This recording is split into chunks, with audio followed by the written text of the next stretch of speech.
Everyone thinks Adam Sandler is harmless. The funny guy. The layback one. The man who laughs things off. Joy Beer thought that, too. What she didn't realize was this. Some people don't explode when they're pushed. They wait. And when they finally speak, the room changes. The studio lights were warm, almost cozy, washing the set in soft autumn colors. The backdrop looked like a quiet park in October. Golden trees, a winding path, calm and harmless. The kind of setting designed to make conversations feel safe. Adam Sandler sat comfortably in his chair, legs relaxed, hands folded loosely in front of him, navy blazer, dark shirt, no tie. He looked exactly like people expected him to look, casual, approachable, unbothered. Joy Behar sat across from him, angled just enough to feel confrontational without appearing aggressive. She wore a polite smile, the kind that never quite reached her eyes. Whoopi Goldberg finished the intro smoothly. Our next guest needs no introduction. Applause filled the studio. Adam nodded once, a small smile forming. He thanked the audience, joked lightly about being awake this early, and the crowd laughed on cue. Everything was normal, too normal. Joy leaned forward, clasping her hands. So, Adam, she said, voice light but sharp around the edges. You've been making movies for what, 30 years now? Adam smiled. Something like that, yeah, and you're still doing the same kind of roles, Joy continued. The funny guy, the man-child, the goofy voice. Ever get tired of that? The question landed gently, but not accidentally. Adam tilted his head, considering. I don't know. People seem to enjoy laughing. I do, too. A ripple of laughter from the audience. Joy didn't smile. But don't you ever want to be taken seriously? She asked. I mean, real actors chase challenging roles, awards, legacy. Adam shrugged. I like making people laugh on a Friday night. Joy nodded slowly as if indulging a child. That's nice. But some people would say that's playing it safe. Adam didn't react. He picked up his mug, took a small sip, set it down carefully. Well, he said calmly. Safe isn't always bad. Whoopi jumped in, sensing the itch. Comedy is hard, she said. People underestimate that. Joy waved a dismissive hand. Sure, but let's be honest. There's comedy and then there's that. She gestured vaguely as if Adam's entire career could fit inside the motion of her wrist. The audience laughed again, this time more uncertain. Adam's smile stayed in place, but it thinned just a little. You know, Joy continued, some critics say your movies are comfort food. Empty calories. Fun but forgettable. Adam nodded slowly. Comfort food feeds a lot of people. Joy raised an eyebrow. So, you're okay with not being important? There it was. The first real push. Adam looked at her. Really looked this time. Not offended, not angry, just attentive. I think if someone laughs with their kids, he said evenly. That matters. Joy leaned back, crossing her arms. That's one way to look at it. The room felt different now, quieter. The laughter had stopped coming automatically. Adam stayed relaxed, but something had shifted. His answers were shorter, his eyes steadier. Joy noticed. She always did. So tell me, she said, voice tightening just a bit. Do you ever worry that people don't take you seriously because, well, you train them not to? Adam smiled again. This time it didn't reach his eyes at all. People can think whatever they want, he replied. That's kind of the job. Joy studied him, clearly unsatisfied. This wasn't the reaction she wanted. Not yet. The conversation moved on to a new project, to family, to fame. But the tone had changed. Joy's questions grew sharper, more pointed. Each one just a little closer to the bone. Adam answered them all calmly, politely, patiently. But beneath the jokes and the relaxed posture, something was building. And Joy Behar, confident, comfortable, convinced she was in control, had no idea how close she was to crossing a line that Adam Sandler would not laugh off. Whoopi tried to keep the rhythm light. She asked Adam about his kids, his friendships, the way he'd stayed grounded in an industry that eats people alive. Adam answered with that familiar, low-key warmth. Short stories, little jokes, a shrug that made the audience feel like he was one of them. But Joy wasn't done. Not even close. She kept watching him the way a person watches a door they plan to kick open. So Joy said, tapping a finger on her cue cards.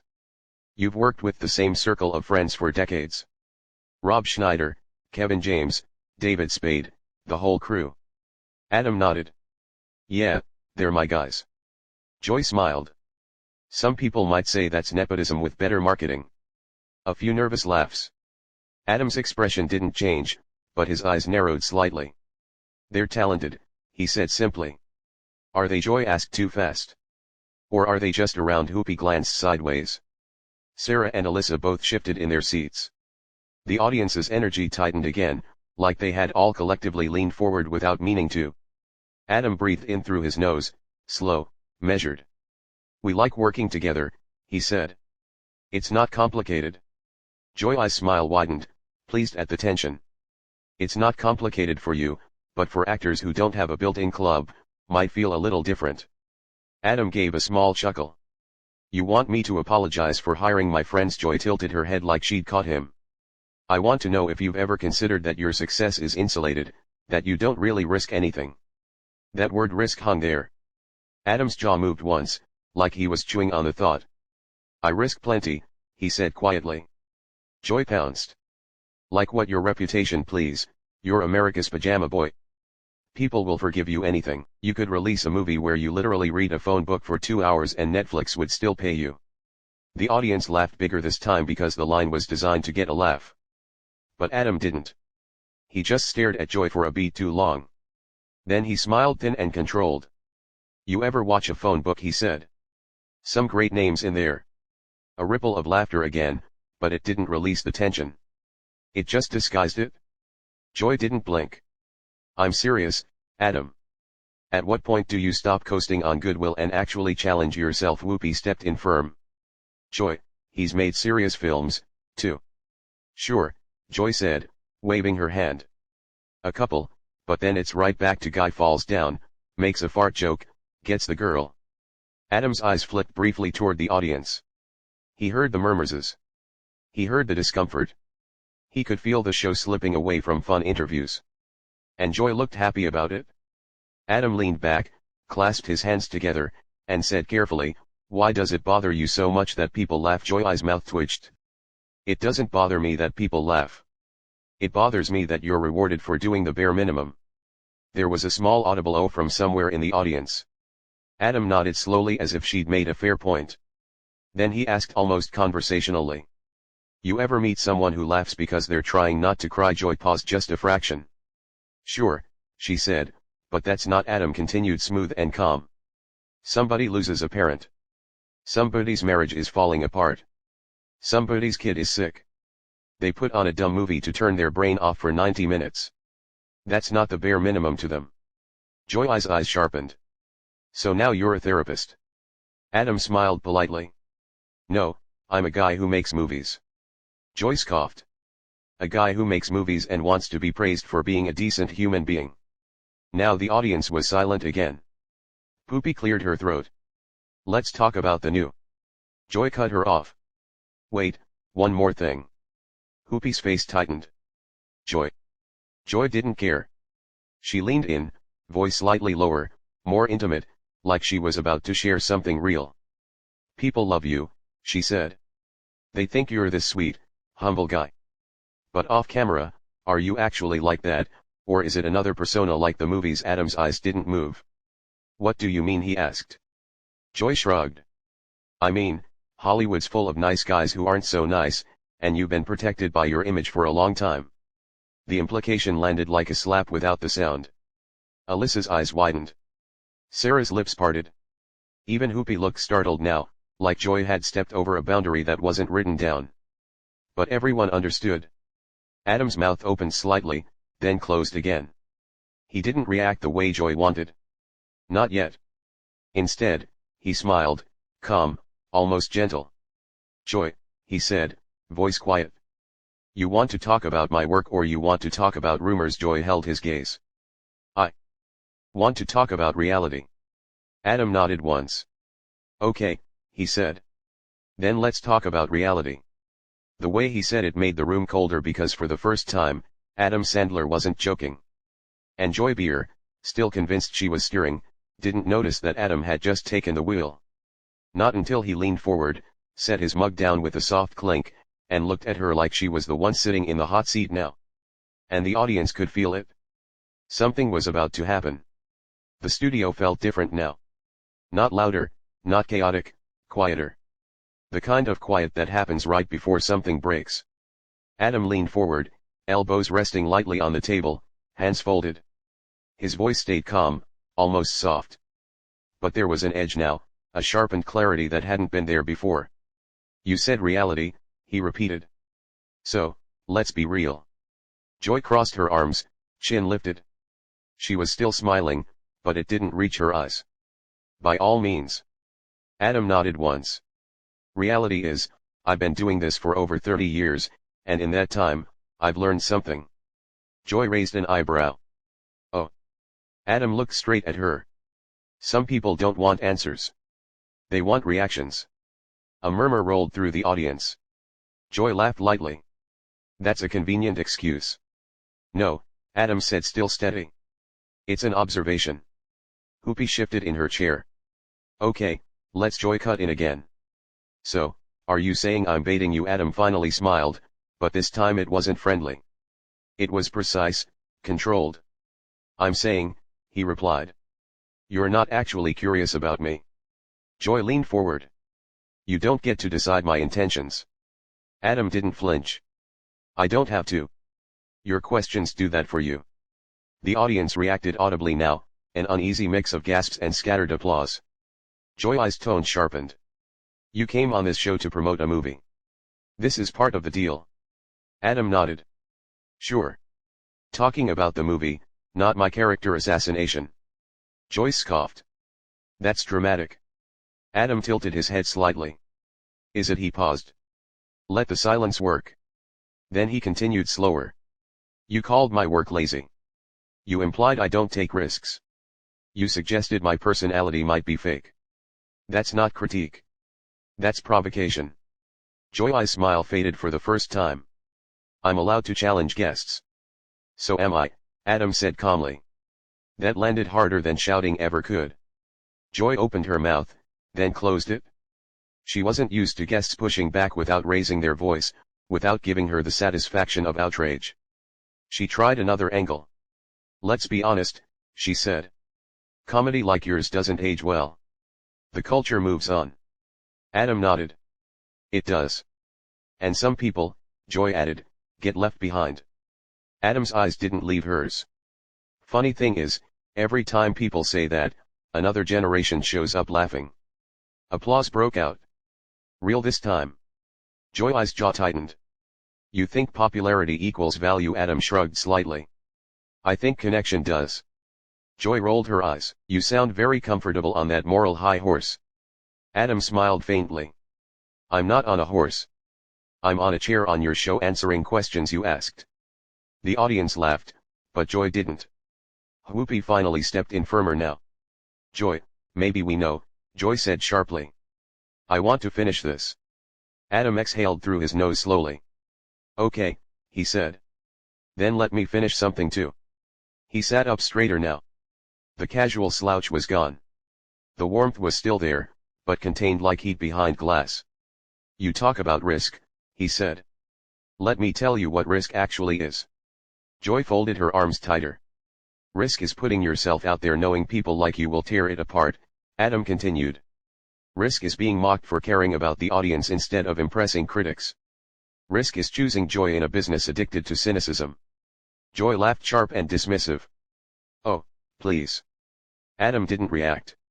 Here's the real part, he said. I don't need you to respect my work. I just need you to stop pretending your disdain is intellectual honesty.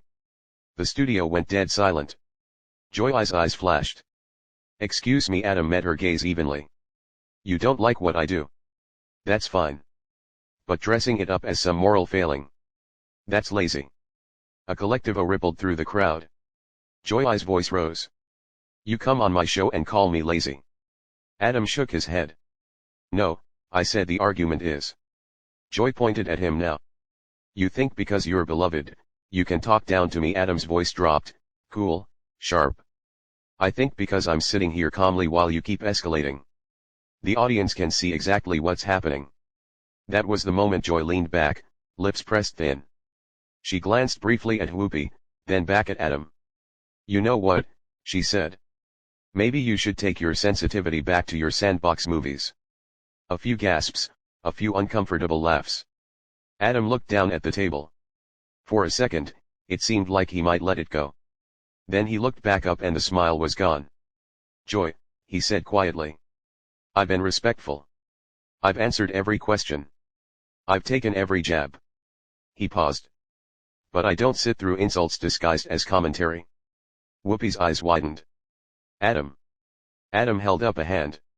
Not aggressively, calmly. I'm done being a punching bag, he said. The words weren't loud. They didn't need to be. Joy opened her mouth to respond, but Adam was already standing. The audience erupted, half applause, half stunned silence. Adam picked up his jacket, looked once more at the table, then at Joy. Good luck with the rest of the show, he said evenly. I hope the next guest gives you the reaction you're looking for. He turned and walked off the set. Cameras scrambled to follow him. Joy stared after him, stunned, and for the first time that morning, she had nothing to say. The applause didn't stop when Adam Sandler disappeared behind the curtain. It grew, not wild, not celebratory, uncomfortable, heavy, pointed. Joy sat frozen, one hand still hovering above the table, as if she'd been about to make another point. But the moment had already moved past her. Whoopi broke the silence first. Well, she said carefully, eyes following the empty space Adam had left behind. That escalated. Joy forced a laugh. If someone can't handle tough questions, Whoopi turned toward her slowly. Those weren't just tough questions, Joy. The studio went quiet again. Joy shifted in her chair. So now I'm the villain. No, Whoopi replied. But sometimes pushing isn't the same as probing. Joy opened her mouth, then closed it. She glanced toward the audience, expecting support. What she saw instead were divided faces, some stunned, some nodding, some clearly siding with the man who just walked away without shouting, without swearing, without begging to be understood. A producer's voice crackled faintly through the studio speakers, unheard by viewers, but impossible to ignore for the panel. We're moving on. Joy straightened her notes, jaw tight. Fine, let's continue. But the energy was gone. Every joke landed flat. Every transition felt forced. The empty chair beside Joy wasn't just noticeable. It was loud. Backstage, Adam didn't stop walking. A staff member tried to speak. He nodded politely and kept going. No rant, no victory speech, just a quiet exit. By the time the show cut to commercial, clips were already spreading online. Adam Sandler shuts down the view. Sandler walks off after Joy backlash. Calm, controlled, final. Joy would later say the interview was spirited. Adam wouldn't comment at all. He didn't need to because sometimes the strongest statement isn't the last word. It's knowing when to leave. Adam Sandler didn't raise his voice. He didn't trade insults. He didn't stay and perform. He stood up and walked away. If you believe silence can hit harder than shouting, if you think respect has a breaking point, and if moments like this say more than any argument, like the video, subscribe to Pressure Point and tell us in the comments, was Adam right to leave, or should he have stayed and pushed back harder? More confrontations, more pressure, more moments where everything changes. See you in the next story.